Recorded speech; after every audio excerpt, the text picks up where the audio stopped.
The vast council chamber hummed with unease as envoys from 47 species convened around the levitating conference table. Commander Vex of the Thorian Empire tapped his 6-clawed fingers against the alloyed surface, the iridescent sheen of his violet scales shifting with irritation. "Settle down." His voice reverberated through the universal translator, deep and commanding. "We are here to address the elephant in the room, or should I say, the blue marble." A collective groan rippled through the assembly. "Oh, not again," squeaked Pip, the pint-sized representative of the Squealer Coalition. Her fiery orange fur puffed as she bounced impatiently in her oversized seat. "Are we really wasting time on Earth? That dull little rock with the awkward bipeds? Dull." Admiral Zork of the Crusher Fleet slammed a slab-like fist against the table, sending tremors through its surface. Several smaller delegates flinched. His granite-gray skin flushed darker with rising anger. "That dull rock has sat unguarded for millennia, yet not one of us has managed to seize it." "Technically," Dr. Nix of the Hive Collective interjected, her mandibles clicking thoughtfully. The insectoid scientist's multifaceted eyes shimmered. "Earth does maintain primitive defenses, nuclear stockpiles, conventional armies, things of that nature." The chamber erupted in derisive laughter. "Nuclear weapons," wheezed General Boom of the Explosive Brigade, his crimson carapace rattling with amusement. "Adorable. We shatter planets like eggs, and you speak of warheads?" "Exactly my point." Vex rose, his tail slicing the air behind him. "We wield antimatter cannons, planet crackers, reality-warping ordnance, and yet that insignificant blue sphere remains stubbornly unconquered." The laughter died instantly.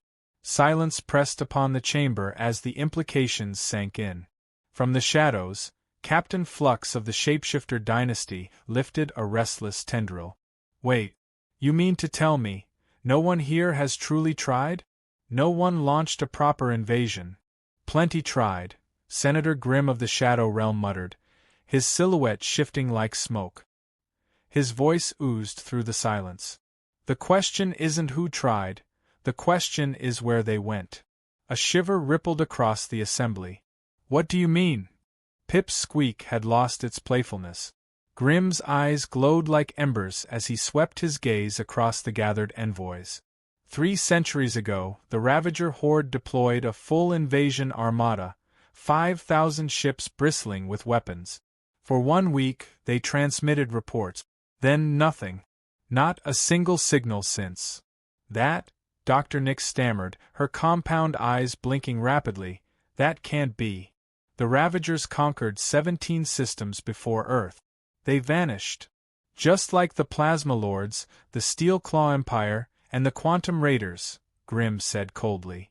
"All erased after setting course for that deceptively harmless planet." Admiral Zork's confidence faltered. "But impossible. Humans barely scratch spaceflight. They're still tethered to their own star system. They couldn't." "Look closer," Vex interrupted, activating a holographic display.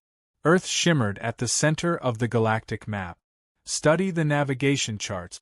Notice anything unusual?" The delegates leaned forward. "By the 7 moons of Craxus," Captain Flux gasped. "A dead zone. Nothing within 50 light-years. No trade lanes, no settlements, no colonies." "Precisely."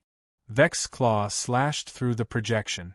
"It's as if the galaxy itself has agreed, subconsciously, collectively, to avoid that sector."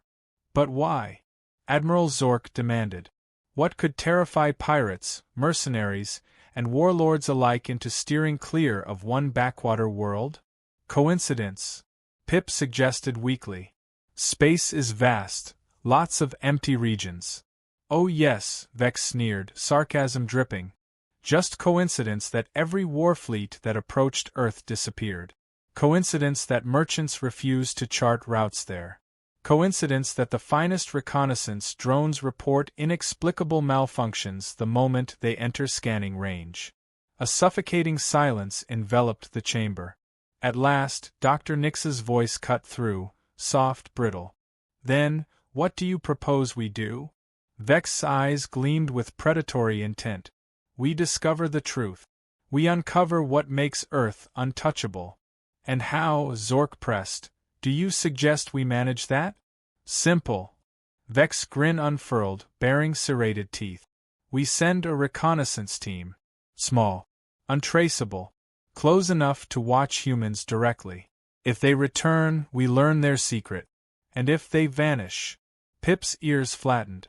Then we know we face something greater than bombs and armies. The session adjourned beneath a cloud of dread.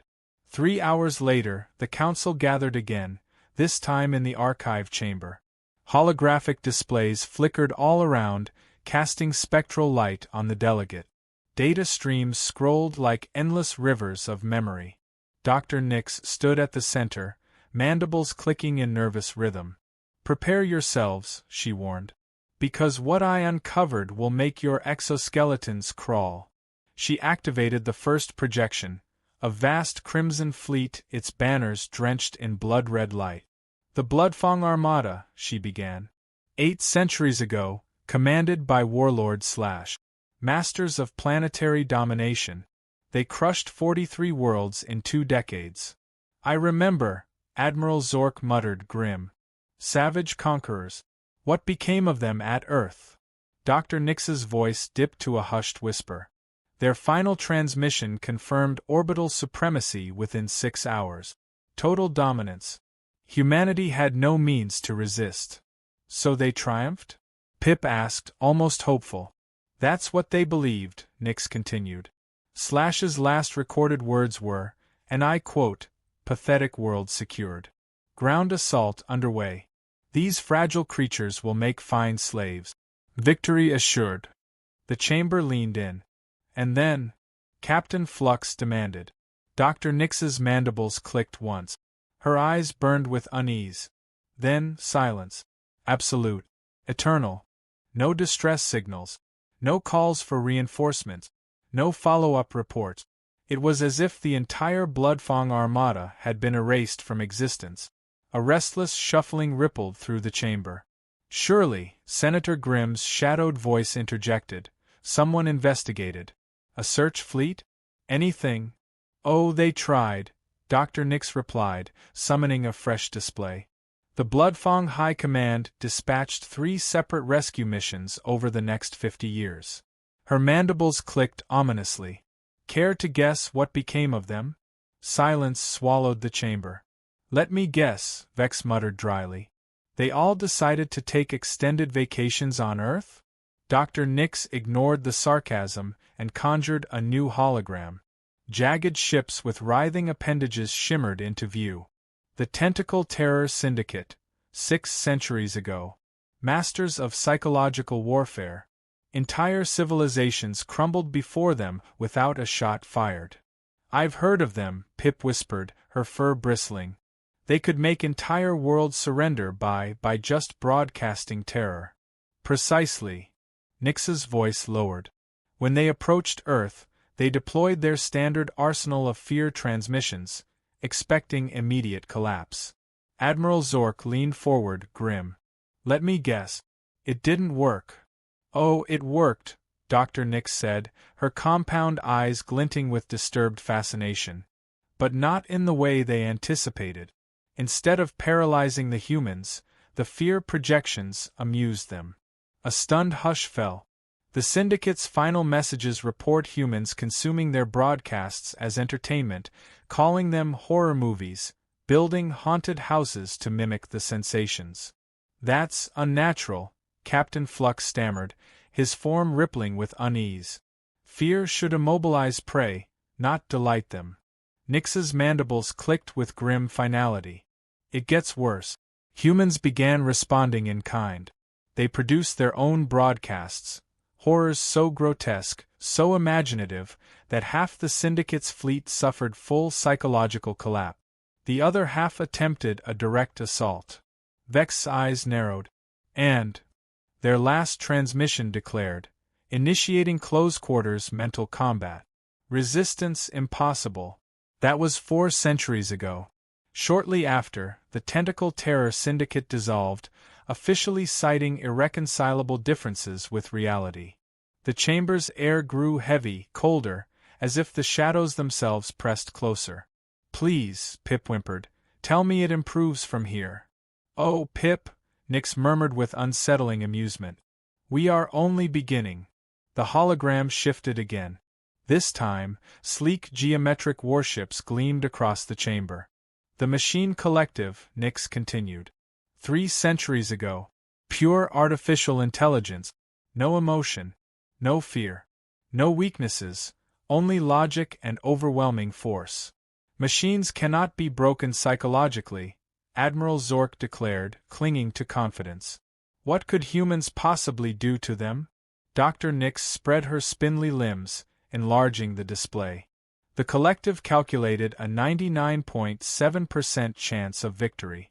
They had superior numbers, superior firepower, flawless planning. Their strategy was textbook perfection. Silence communications, annihilate military nodes, establish planetary control grids. "Foolproof," Flux muttered, grudging admiration in his tone.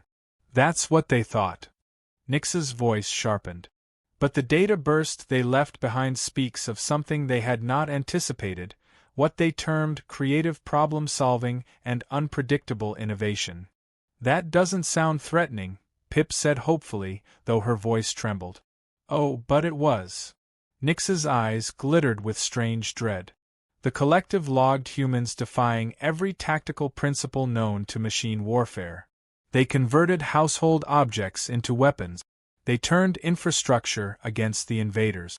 They hacked machine systems with something they described only as duct tape and determination. Vex's tail lashed. Absurd. And yet effective. Their final message degraded into corrupted code, repeating a single phrase: "Does not compute." And then, silence. "Every last circuit?" Zork's voice was scarcely audible. Nix gave a slow, deliberate nod. "Every one." She paused, letting the horror settle before continuing. "But here is the most unsettling part. Within 6 months of the collective's disappearance, Earth's technology surged forward. They leapt from primitive computing to advanced artificial intelligence in mere decades." The implication hung in the air like poison. "You're suggesting," Senator Grimm said slowly, his voice low and dangerous, "that humanity somehow absorbed the machine collective." "I'm not suggesting anything," Nix replied flatly. "I only present the data. But I hold 43 more case studies spanning 8 centuries. Every invasion fleet erased. Every time, Earth emerges stronger than before." The delegates sat frozen, horror etched into every expression. For the first time, they began to grasp that humanity might be something beyond their comprehension. The mood shifted as Commander Vex summoned an emergency strategy session in a smaller, darker chamber. The walls thrummed with unease. The atmosphere was thick, suffocating, like the charged air before a storm. "All right, listen closely." Vex's voice sliced through the tension as he paced, claws tapping, tail whipping with nervous energy. "We require a reconnaissance team, and we require it immediately. But this mission is unlike any other. We are not scouting an uncharted moon. We are approaching a world that consumes armadas." "So what's the plan?" Captain Flux asked, his shifting form betraying agitation. "Small. Silent. Invisible." Vex's gaze burned. "No bombardments, no shows of force, no grand declarations. We slip in, we observe, we learn. Nothing more." Admiral Zork snorted derisively. "Sounds cowardly to me." "Nobody asked you," Vex snapped. "And considering every brave approach has ended in obliteration, perhaps cowardice is exactly what survival demands." Dr. Nix stepped forward, activating a new roster that shimmered in holographic light, casting long shadows across the worried faces of the council. "I've compiled potential candidates," Dr. Nix announced, summoning a roster of holographic profiles. "Selections are based not only on their specialties, but also on their proven ability to survive against impossible odds." The first figure flickered to life. Scout Prime of the Stealth Corps. Infiltrated 17 hostile worlds without once being detected. A tall, wiry form appeared, cloaked in adaptive camouflage that shimmered and shifted endlessly, blending with its surroundings. Out Prime excels at long-range surveillance, Nix continued. He can remain completely motionless for half a year if required. Perfect for studying humans without alerting them. A strong choice, Vex nodded approvingly. Who else? Analyst Probe of the Data Mining Guild. The next hologram revealed a floating sphere, studded with arrays and pulsing sensors. She can process incomprehensible amounts of data in real time. If there is a discernible pattern to human behavior, she will uncover it. Probe has already achieved predictive accuracy rates of 94% across 43 species. She also has the rare gift of staying calm in the face of the unknown, Senator Grimm said darkly. A trait that might prove vital. Nix continued. Our engineer, tech wizard of the Brotherhood. A multi-armed savant, capable of reverse engineering almost any foreign technology. Why bring an engineer? Pip asked, tilting her head. Because, Vex explained, his voice measured, if humans truly are assimilating the technologies of fallen invaders, we need someone who can determine how. Without him, we're blind. Indeed, Nix added. And Tech Wizard is the only engineer in history to escape the detonation radius of a collapsing singularity bomb. Twice. Captain Flux's amorphous body rippled. That is impressive. And lastly, Nix said, her tone softening, Medic Swift of the Healing Alliance. The chamber filled with the image of a slender, avian figure, her wings adorned with delicate medical tools. She specializes in xenobiology and trauma recovery.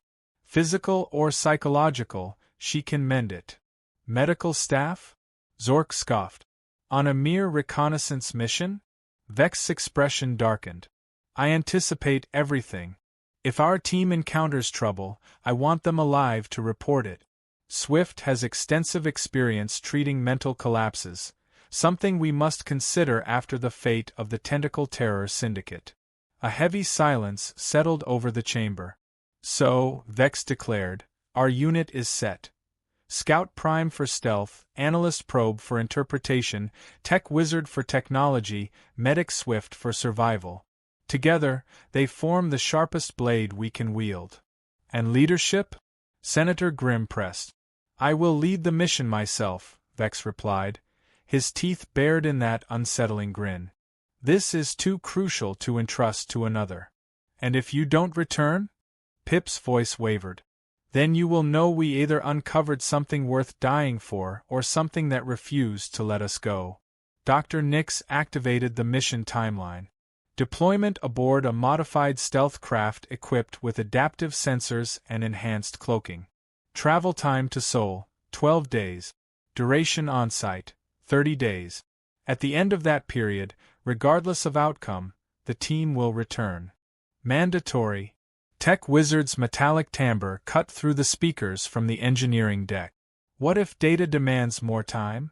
No extensions, Vex snapped. 30 days, then we come home. I will not add our names to the graveyard of vanished fleets. The decision stood unchallenged. Preparations followed. The vessel was outfitted. Crew boarded. Course plotted. When the silent observer slipped from its berth and folded into the void, none aboard grasped how close they were to unveiling the secret Earth had jealously guarded for ages. 12 days later, the silent observer drifted within Earth's shadow, its cloaking fields whispering across its hull. Commander Vex studied the pale blue planet through the view screen, unease coiling in his chest. All right, team, he ordered. We are in position. Scout Prime, deploy your drones. Let's peel back the veil. Prime shimmered as his camouflage shifted. Launching now, Commander. Establishing visual contact with O. Vex snapped. What kind of O is that? The confusing kind, sir. Thousands of heat signatures detected in structured clusters. They appear to be coexisting. Peacefully.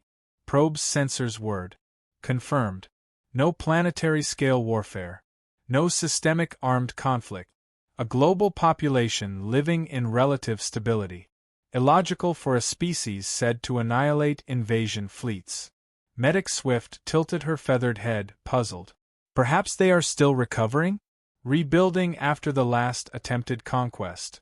Focus, Vex growled. Prime, isolate a major settlement on the eastern continent. The main screen flared with images. A sprawling human metropolis, crisscrossed with roads, teeming with bipeds maneuvering primitive vehicles, flowing in and out of massive towers. Fascinating, Tech Wizard muttered, his limbs flexing with mechanical delight. Self-assembled social hierarchies. Crude, yet efficient transportation webs. Look at that energy distribution. Then Prime's voice trembled. Sir, are they doing this voluntarily? What do you mean?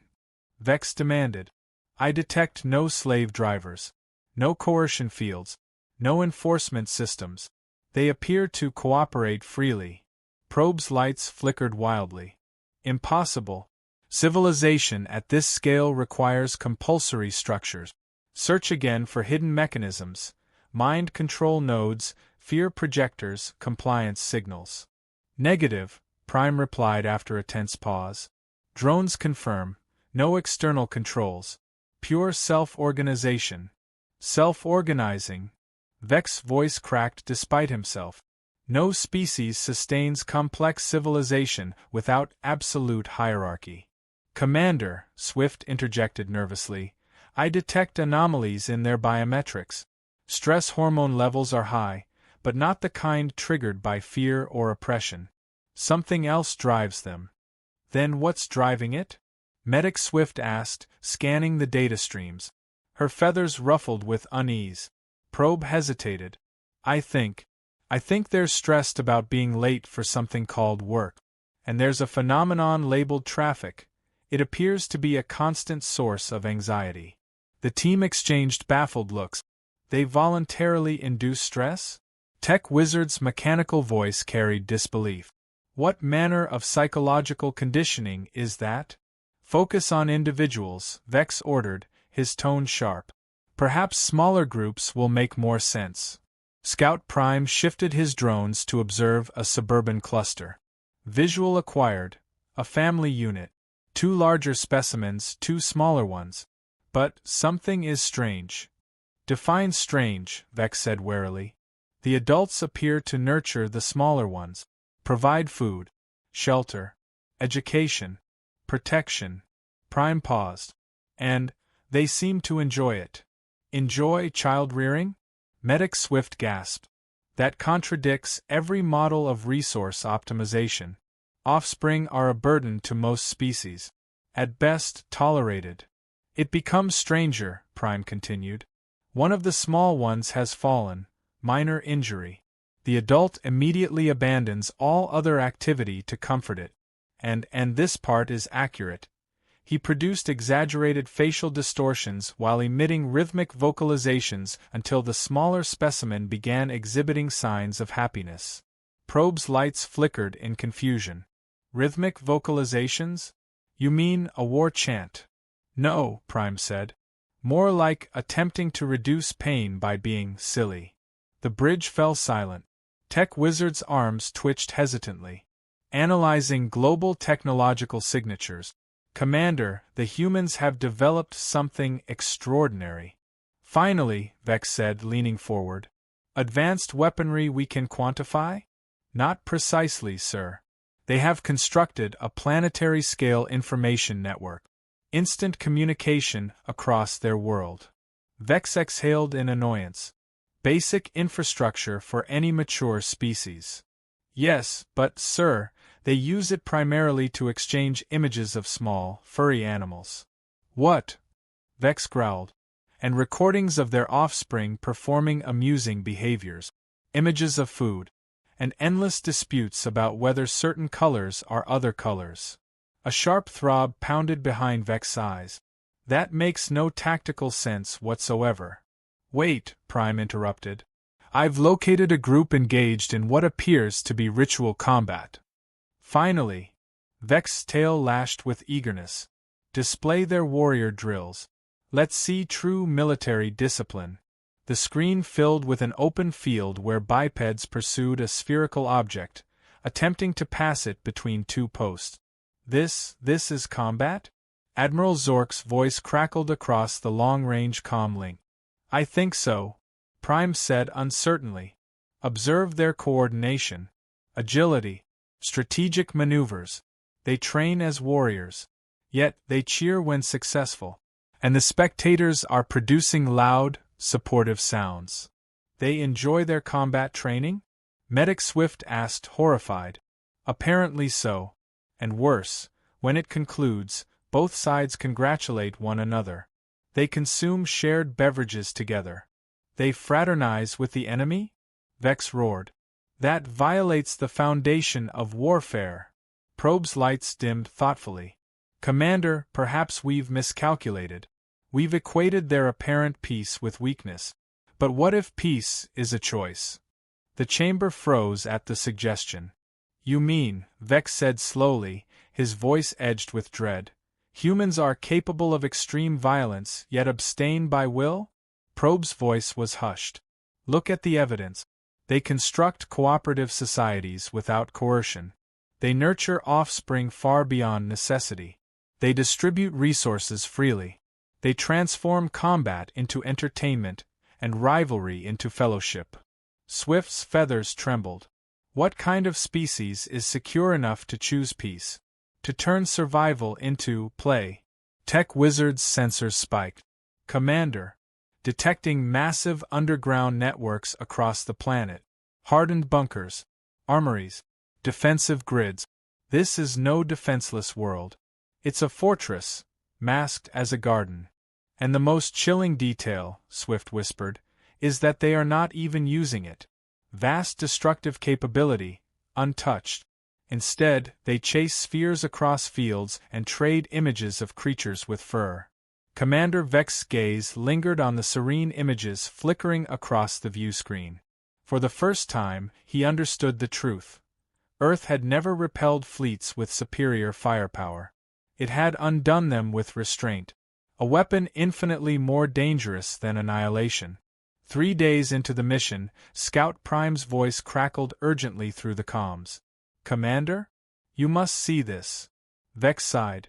More images of animals? No, sir. A restricted sector. Massive energy readings. Training facility of some kind.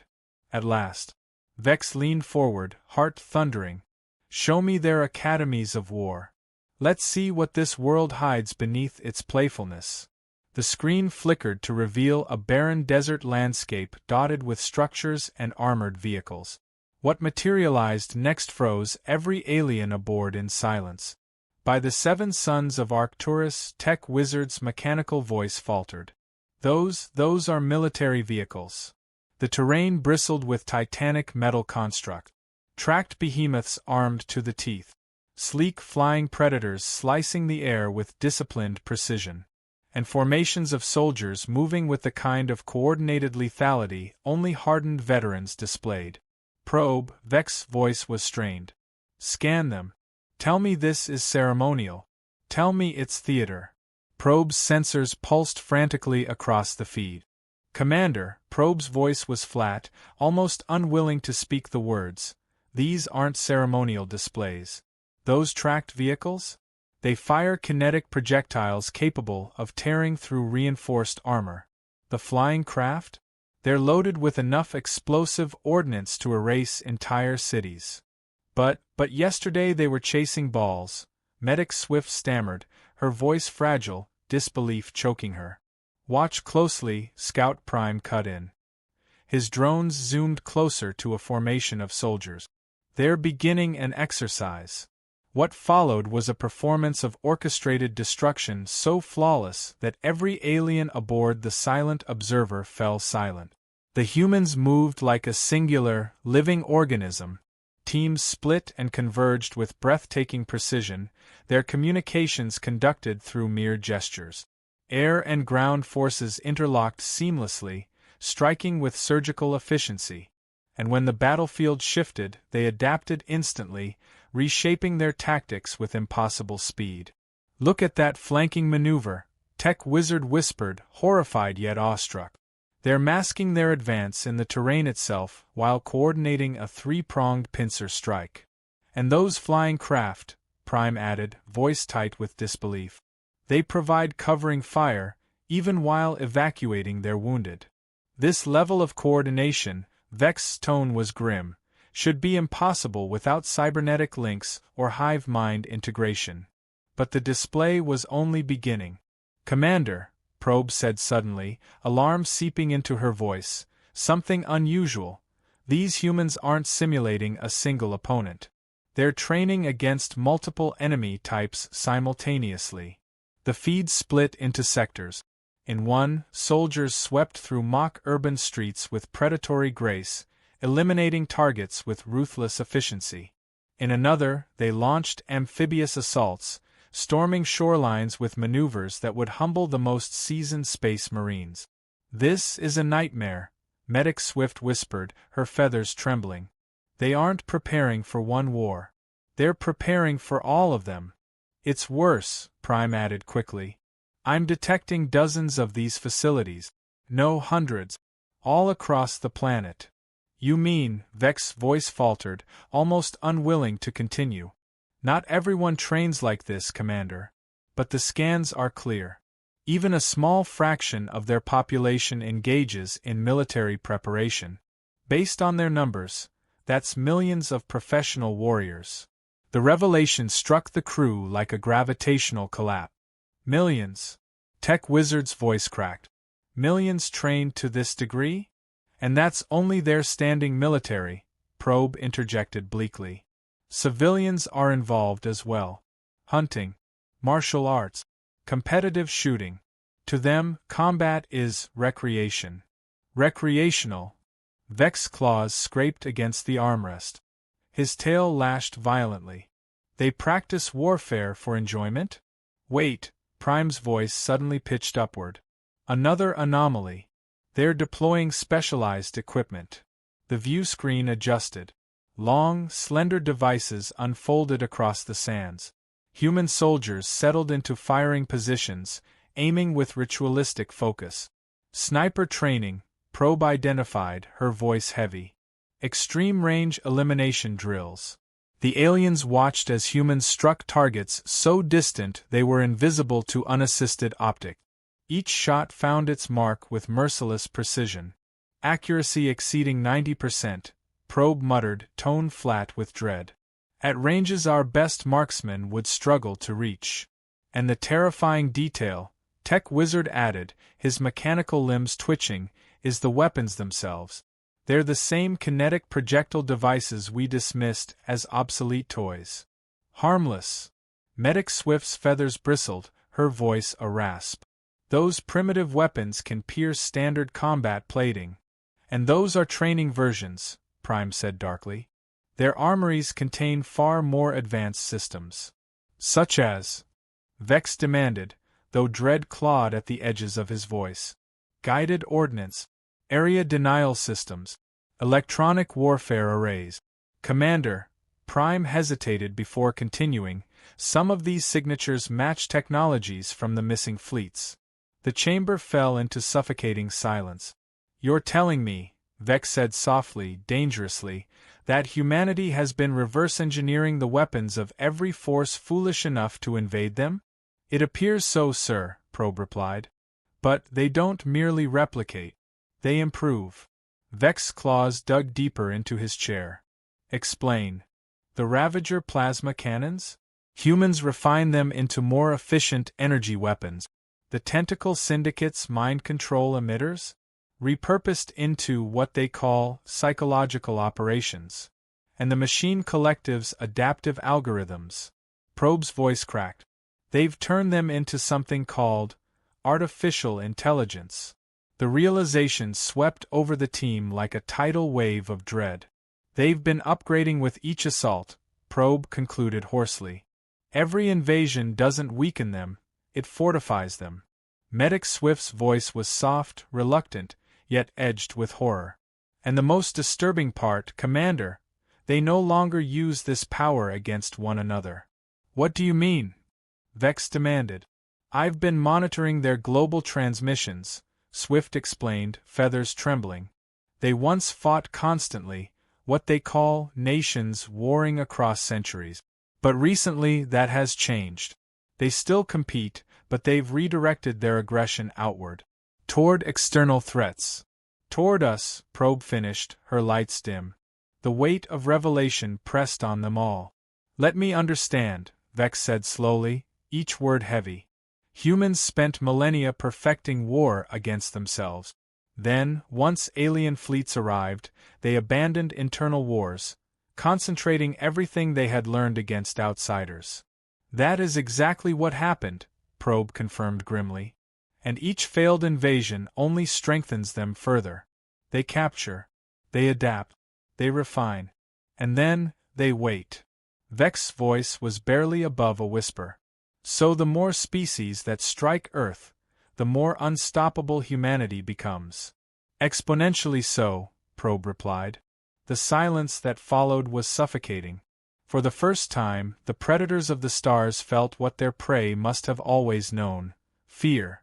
Commander Vex stared at the screen, his claws curling tight against the armrest. Human soldiers moved like predators, executing maneuvers that could dismantle entire fleets. Their weapons, stolen from the galaxy's finest militaries, had not only been replicated, but improved. No wonder no one strikes Earth twice, Vex muttered, his voice a low growl. Sir? Scout Prime asked cautiously. Don't you see? Vex's gaze hardened. Earth isn't defenseless. Earth is a trap. A beautiful, peaceful snare, baiting the arrogant, stealing their technology, and weaving it into something stronger. On the view screen, the soldiers concluded their drills. To the aliens' shock, the warriors simply shouldered their weapons, dispersed, and went home. No parades, no triumphant songs. Just a quiet return to domestic life. That casual shift from lethal precision to tranquil normalcy chilled the observers more than any battlefield spectacle could. For an entire day, Medic Swift had remained silent, her sensors absorbing data relentlessly. When she finally spoke, her voice trembled in a way that made every being on the bridge turn. Commander, she said, feathers ruffling, I need to show you something. Something that explains why 47 invasion fleets vanished without a trace. Vex turned sharply from the tactical feed. What kind of something? The kind that will change everything we thought we understood about them. Her talons tapped against the console, summoning a cascade of medical data, brain scans, psychological readouts, neurochemical charts. Let's begin with their stress responses, she said. Most species experience three options under threat: fight, flight, or freeze. Universal, predictable. Nothing unusual. Standard biology, Tech Wizard agreed, his metallic limbs clicking. Exactly what I believed, until I observed humans under genuine duress. The display shifted to footage of disasters: collapsing buildings, raging fires, floods. Here, a structure is failing. Any rational being would flee, prioritizing survival. As they should, Probe nodded. Now watch. The footage revealed humans sprinting toward the wreckage, forming impromptu rescue teams, tearing through debris to free strangers. Again and again, they risked death for those they didn't even know. That's insane, Scout Prime blurted. They're sacrificing themselves for others. It gets worse, Swift said grimly. I monitored their brain chemistry during these moments. Instead of pure panic, they released what I can only describe as bonding chemicals. Their minds chemically reward them for risking themselves in crisis. Vex's jaw tightened. You're saying their brains drug them into heroism? Exactly. That's evolutionary suicide, Tech Wizard barked. No species survives by prioritizing others above self. Unless, Probe said slowly, her sensors pulsing, the group's survival benefit outweighs the individual's risk. Correct, Swift said. Her voice grew sharper. But there's something even darker. Humans don't just endure trauma, Commander. They adapt to it. The screen filled with more data. Neurological pathways reforged under stress, resilience scores off the chart. I studied survivors of wars, disasters, profound personal loss. By all logic, they should be broken, unfit, paralyzed by memory. And, Vex asked, though dread already coiled in his chest. And instead, Swift said, her feathers twitching, they emerge stronger, smarter, more resilient. They forge deeper bonds. They transform suffering into advantage. Psychological wounds become psychological armor. The bridge fell into stunned silence. You are telling me, Vex said carefully, that attempting to break them only makes them stronger. That is exactly what I am telling you, Commander. Swift wasn't finished. Her claws tapped again, summoning another data stream. I studied their competitive behaviors. Observe this. The screen displayed humans in what seemed like ritual contests, games involving objects moved across designated zones, with cheering crowds surrounding them. Primitive tribal skirmishes, Tech Wizard scoffed. Territorial play acting. That's what I thought, Swift admitted. Until I realized this game has existed for centuries, endlessly modified, refined, expanded. They use it to train coordination, endurance, tactical awareness, leadership, and strategic innovation. And they do it under the guise of entertainment. Scout Prime's voice wavered. They're training warriors through games? Not just warriors, Swift said, her tone dark. They're cultivating problem solvers, leaders, innovators, and they do it instinctively. No government orders them to. They choose it. Because it's fun. Probe's sensors blinked wildly. Commander, I've detected a recurring pattern in their history. Each existential crisis, wars, plagues, cataclysms, should have ended them. Instead, each one strengthened them. Show me, Vex ordered.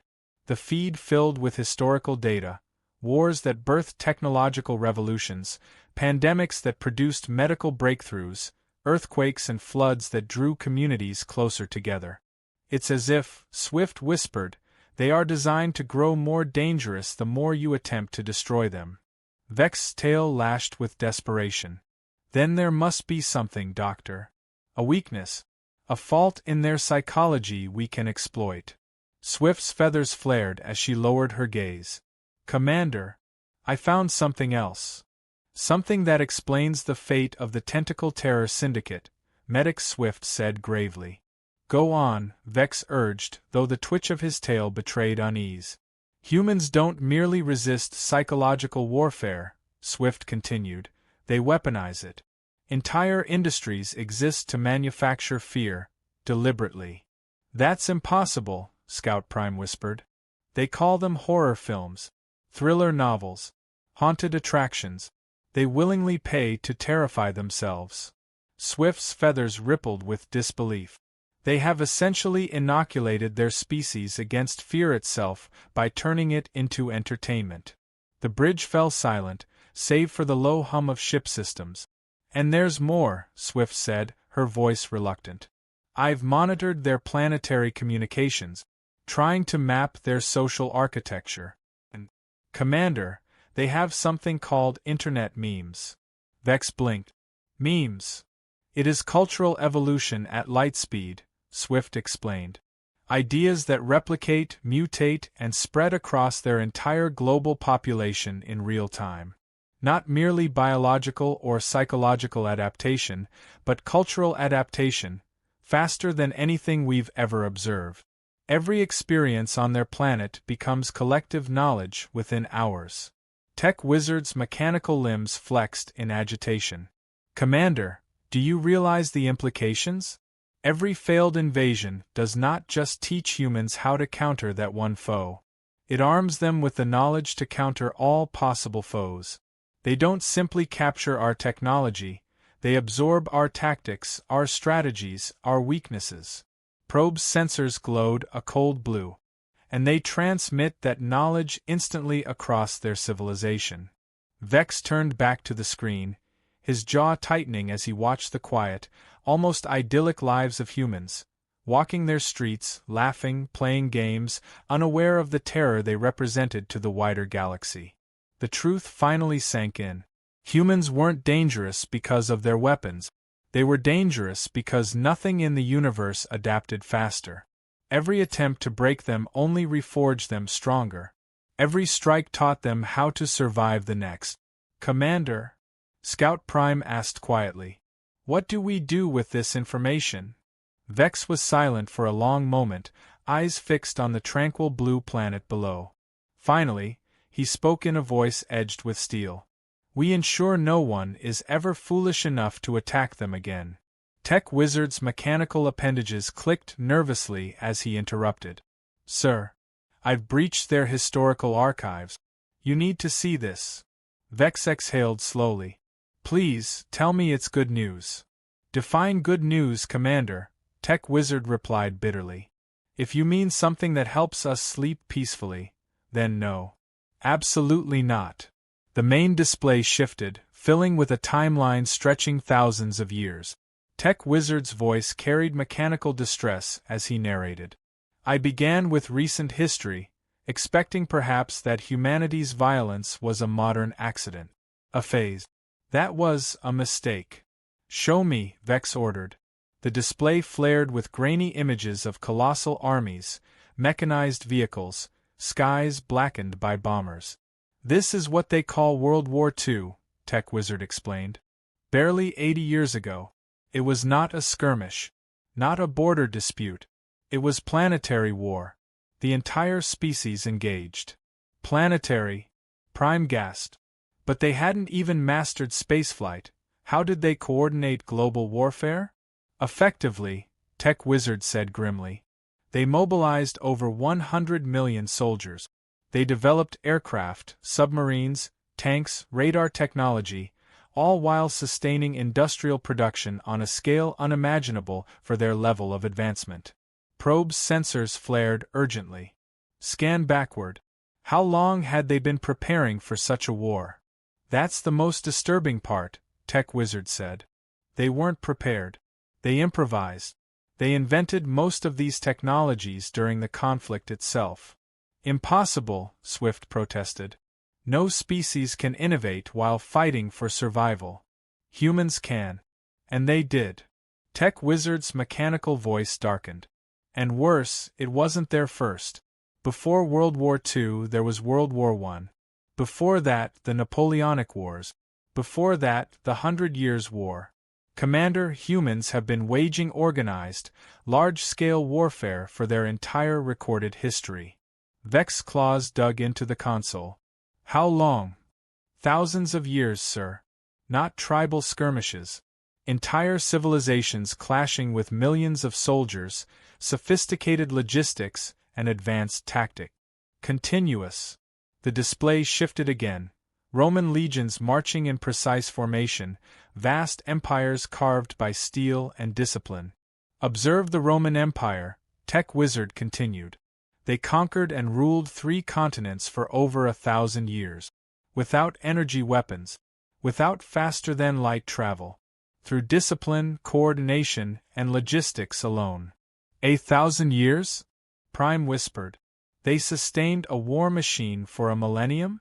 And when it collapsed," Tech Wizard said grimly, "they didn't abandon warfare. They refined it. The Middle Ages birthed siege engines, armored cavalry, fortifications. They invented professional warrior classes. And while they fought," he gestured at the screen as images of art and cathedrals appeared, "they simultaneously advanced architecture, literature, science, philosophy." "They fought wars and built civilization at the same time?" Swift asked, horrified. "Not just built it," Tech Wizard corrected. "Perfected it. The Renaissance followed, art, science, engineering, and all of it in parallel with continual warfare." Probe's sensors pulsed wildly. "Commander, the pattern is undeniable. For humans, war isn't the destroyer of civilization." Her voice dropped to a whisper. "It is the engine of their advancement." "What do you mean?" Vex pressed. "Every major war," Tech Wizard explained, "produced innovations that reshaped their society. Military engineering became civil engineering. Battlefield medicine evolved into advanced healthcare. Combat communication systems became the foundation of their global information networks. His mechanical voice trembled between awe and dread. They've been using warfare itself as a research and development engine for millennia. Vex's tail twitched restlessly. Surely, some of these conflicts must have nearly destroyed them. Oh, they did, Commander, Tech Wizard replied. Repeatedly. Plagues that killed a third of their species. Wars that burned entire continents. Natural disasters that should have ended their civilization. And, Vex whispered, and they always returned stronger. After the Black Death, they birthed the Renaissance. After the First World War, they surged into unprecedented technological growth. It is as though catastrophe is their fuel. Medic Swift's feathers bristled as she scrolled through psychological analyses. Commander, I've studied their great military leaders. The profiles make no sense. By our standards, many would be classified as dangerously unstable, obsessive aggression, willingness to sacrifice resources, unyielding persistence under impossible odds. Unstable leaders commanding unstable armies? Vex muttered. Swift shook her head. No, sir. Unstable leaders commanding perfectly disciplined armies. Armies that followed them willingly into what should have been suicide missions. Tech Wizard highlighted battle records. Look here. Humans consistently achieved victory against numerically superior forces through sheer tactical brilliance and refusal to accept defeat. They don't know when to quit, Scout Prime realized, horror rising in his tone. Worse than that, Probe added, her voice low, they've enshrined it as a cultural virtue. They glorify sayings like never give up, fight to the last, and victory or death. Victory or death, Vex echoed faintly. It gets worse, Tech Wizard pressed on, relentless. When conventional armies failed, they invented something called guerrilla warfare. Civilian populations, improvised weapons, unconventional tactics. Even if you destroyed their armies, occupied their lands, crushed their infrastructure, individual humans kept fighting. They turned defeat itself into strategy. The bridge sank into heavy silence as the full implications settled like gravity. So, Vex said slowly, each word like a blade, every fleet that tried to invade Earth was essentially challenging a planet where the entire species had spent thousands of years perfecting warfare. A species that views total defeat as merely the beginning of resistance. A species that refuses to die. That is correct, Commander, Probe confirmed softly. And they do all of this, Swift added bitterly, while raising families, maintaining peaceful societies, and sharing pictures of small, furry animals. Vex's eyes locked onto the human timeline flickering across the display, finally understanding why Earth's orbit glittered with the wreckage of countless fleets. None of those forces had been defeated by superior weapons. They had simply picked a fight with the apex predators of war itself. 2 hours after the silent observer returned, the council chamber was filled. Delegates from 47 species gathered, their faces grim. Commander Vex stood at the center, his violet scales now dulled to a pale gray. His voice, usually thunderous, was quiet, heavy with truth. Honored delegates, he began. We now know why Earth remains unconquered. Well, Admiral Zork barked. What is it? A superweapon? Alien allies? Dimensional shields? Worse, Vex said grimly. They are human. Confusion swept the assembly. Dr. Nix stepped forward, her mandibles clacking. What Commander Vex means is this. Humans are weaponized evolution. They have turned every disaster, every war, every attempted conquest into fuel to become stronger. Impossible, Pip squeaked. They looked peaceful in the scans. They are peaceful, Swift interjected. Her feathers trembled. Peaceful by choice. And that is what makes them terrifying. Any species capable of such violence that chooses peace instead, those are the ones you should fear. They are not defenseless, Vex added. They are disciplined. Senator Grimm's shadowed form flickered ominously. Then what do you propose, Commander?